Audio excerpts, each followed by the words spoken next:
Hello, everybody. Innovative office hysteroscopic technique in the management of Asherman syndrome. First of all, I would like to say that as far as treatment is concerned, medical treatment has limited value and stem cell therapy is still far from a reality. I believe that surgical treatment for now is the only option in the management of Asherman syndrome.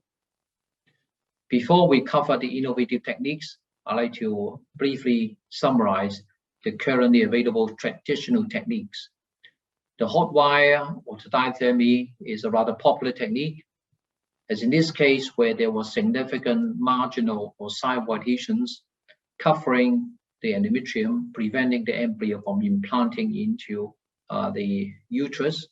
The loop diathermy may be used to resect and remove the adhesion bands, as you can see in this video.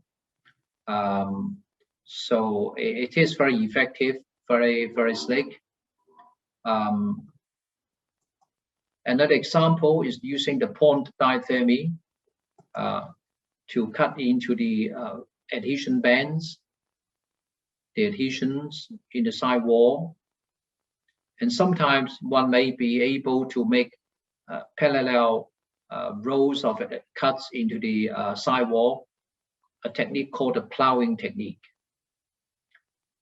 The advantage of the hot wire is it is slick, it always cuts very well, even with dense adhesions. And it is possible to achieve hemostasis in case of bleed. It is particularly suitable for marginal or side wall adhesions, and it, however, does require cervical dilatation and the use of general anesthesia. A second technique, which is also rather popular, is the use of cold steel or the scissors.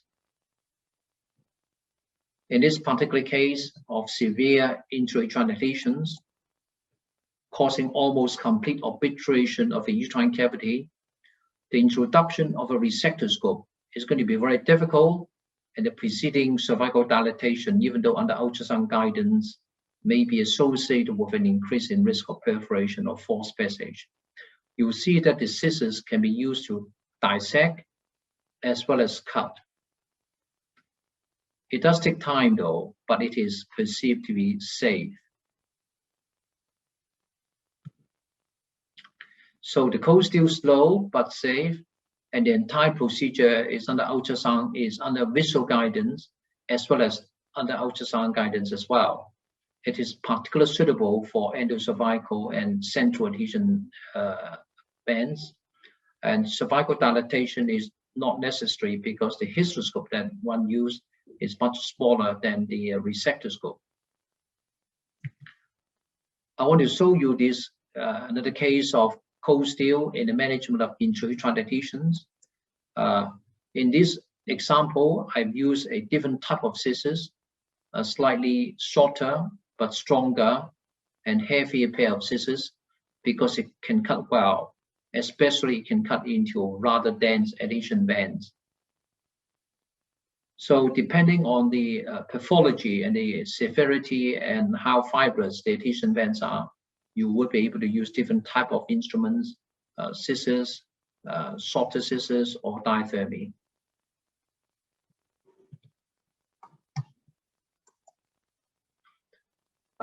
Another note about the use of traditional techniques other than hot wire and cold steel, it is important that we use ultrasound guidance whenever possible, because it does make the procedure safer. As for the innovative techniques, the no-touch approach is important. You have heard earlier about how the no-touch technique is used, and it basically means no hospitalization, no anesthesia, no analgesics, no tenaculum, no speculum, no dilatation of the cervix required, and no sounding is needed. So here is an example of intrauterine depletions. In this lady, she developed a miscarriage and followed by evacuation and then very scanty periods. And hysteroscopic examination showed that there were multiple adhesion bands in the uterine cavity. And on this occasion, I did use the cold steel technique to cut away the adhesions, as you can see here. However, the difference between this one and the two earlier cases that I've shown you is that this case was performed in the office setting. No hospitalization, no general anesthetic, no dilatation, no speculum, no teniculum, and just getting on with the operation.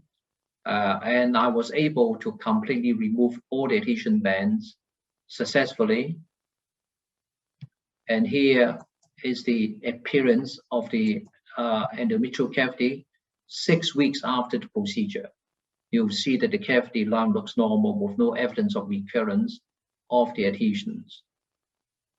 So an example of the successful utilization of the no-touch office procedure technique. The second technique I want to share with you is the balloon therapy. The intrauterine balloon therapy as a means to removing intrauterine adhesions has been reported a few years earlier by Salteris, Salarelos, and myself. And this is the ultrasound visualization of the technique. So basically, you insert the Foley catheter into the uterine cavity under ultrasound guidance. Then you inflate it with normal saline or water. And when you are inflating the balloon, in the process, you are stretching the intrauterine cavity. And at the same time, you are stretching away the adhesion bands. So this is just to share with you how I do it. I inflate the balloon first and then cut away the tip because I don't want the tip to pop into the fundal part of the myometrium. And then I used the 3-4-5 technique using gradual dilatation. So initially, I put in 3 mL of the water into the balloon to causing a slightly modest distension. Bearing in mind that this is an office procedure and the patient may experience some discomfort. And if the patient can tolerate 3 mL, then the next turn, I would inflate it up to 4 mL. And then keep it there for just a couple of seconds, then deflate it again. And then if the patient again can tolerate the 4 mL balloon, then I put in 5 mL of the water to distend it. It is, however, important to bear in mind that there's no need to use more than 5 mL of the solution, because by doing that, you will only serve to over-distend the uterine cavity, and you can also break some muscle fibers, which can do more harm than good. So this is an example of a balloon therapy. You can see in the upper uterine cavity, there were quite a lot of adhesion bands, and there's only a tiny little hole whereby you can insert a balloon into the upper cavity. Though by using the 3-4-5 technique, you'll see afterwards the uterine cavity is now more or less restored, and you can see the quite healthy mucosa over the fundus. The side wall is marginally narrowed, so very slick technique.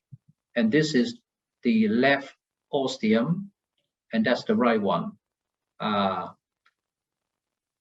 The balloon therapy has been used in a randomized controlled trial by the Fuxing Hospital Group in Beijing on the prevention of postoperative adhesion reformation using the intermittent technique. It was published last year in BJOG. And basically, the study design was 2 arms. In the control arm, after hysteroscopic adhesiolysis, patient underwent a second look hysteroscopy at 4 weeks, and then a third look hysteroscopy at 8 weeks post-op. Whereas in the treatment arm, in addition to the 4-week and 8-week second and third look, patient also underwent a balloon distension therapy at 2 weeks and 6 weeks after the operation. And here is the results. So you see in the blue bar is the balloon group, and the gray bar is the control group. And in the vertical axis is the adhesion reformation rate at 8 weeks after the operation. In the balloon group, the adhesion reformation rate was 20% compared with the 40% in the balloon group. and the difference being significantly different. The third technique that I want to share with you is the invisible knife. So in this case of intrauterine depletions affecting the right lateral hemiuterine cavity, lower part, you see the adhesions, but they're gradually being removed by the invisible knife. You can't see the invisible knife, but you know it's working because the adhesions are gradually being divided. The question though is, what is the invisible knife? What is it? Now it's nearly there. We almost remove all the adhesions now, and you can see now the hysteroscopy is now into the upper uterine cavity. So what is it? Invisible knife. Well, the invisible knife is actually a hydraulic knife or water knife. So the concept is to use water to dissect or cut by utilizing the energy generated when water is forced to escape under pressure through a tiny opening to form a water jet. So actually the hydraulic knife has been used in industry for quite some years to cut ceramic, metal, various objects. And you can see in this video how precise it is in the cutting modality. So there you are, the finished product.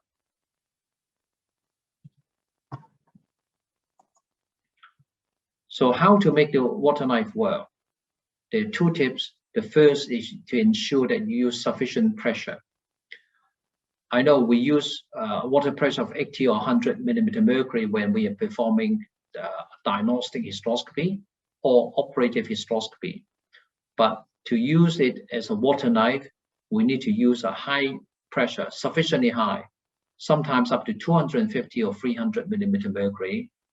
It is safe, however, because the high pressure achieved is only over the tip of the hysteroscope. It quickly drops to a safe level once the water is inside the uterine cavity. And the second tip is that you need to do it at close range. The water knife works best when it is virtually but not touching the tissue, as in the red arrow compared with the gray arrow, which is at a distance from the water jet.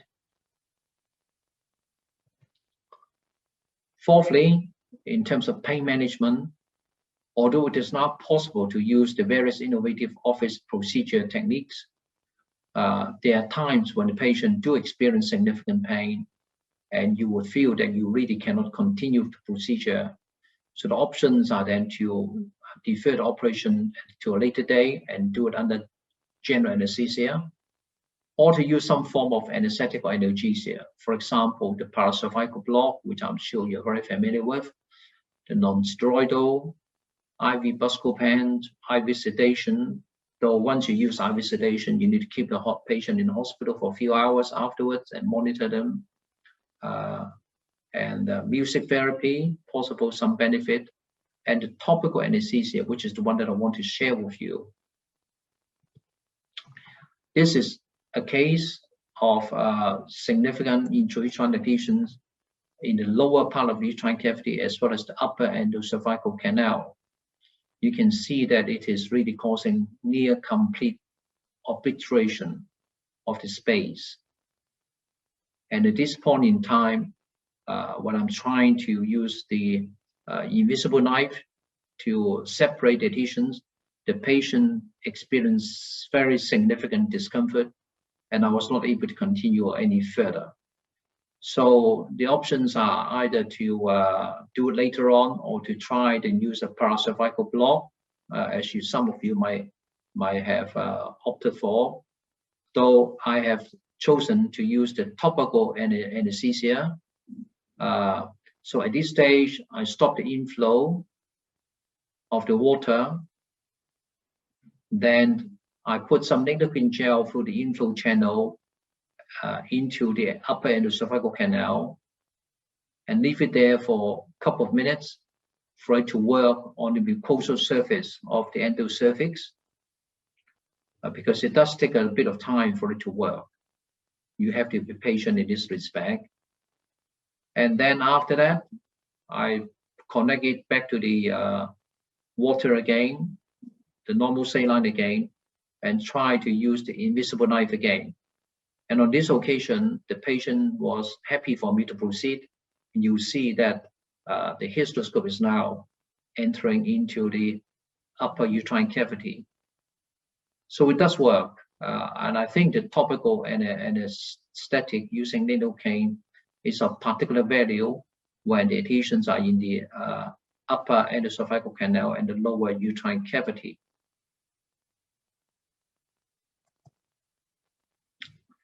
So to summarize, I would say that there are several useful office hysteroscopic techniques for use in the management of intrauterine adhesions, including the no-touch technique, balloon therapy, the invisible knife, and the topical anesthesia using lidocaine gel.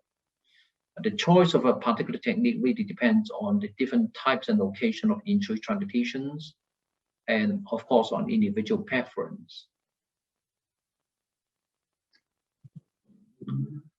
The clinical perspective include that there is a significant proportion of intrauterine adhesion patients nowadays who may be treated in the office setting without hospitalization and general anesthetic at the time of diagnostic hysteroscopy. I have to say that nearly half of the patients with intrauterine adhesion, bearing in mind that some of them are rather severe, I'm now able to manage them in the outpatient setting completely without taking them back to the hospital and doing another general anesthetic. It is very rewarding. The important advantages are that it saves costs, reduces risk, and improve patient satisfaction, and as well as increasing the acceptance of second look. We do know that following hysteroscopic adhesiolysis, recurrence of adhesions is rather common, and most practitioners would advocate the use of second look hysteroscopy to confirm whether or not adhesion had to be formed, and at the same time, during the second look hysteroscopy to remove any reformed adhesions. There is a special advantage in that when the adhesion have just been formed, at a second look at 4 to 6 weeks after the initial procedure, it is very easy to divide the reformed adhesions. So it is, as far as I know, sort of routine among many surgeons offering intrauterine adhesion surgery for intrauterine adhesions. So with that, I'd like to thank you for the time. In sharing with you my own personal experience and practice, I hope you will find it of some help to your own practice. But more importantly, knowing that many of you here are very experienced surgeons and have plenty of experience in managing intrauterine adhesions, Asherman syndromes, I do very much hope that I would be able to hear from you your experience and your own version of the innovation techniques in managing this rather challenging condition. So with that, I'd like to thank you once again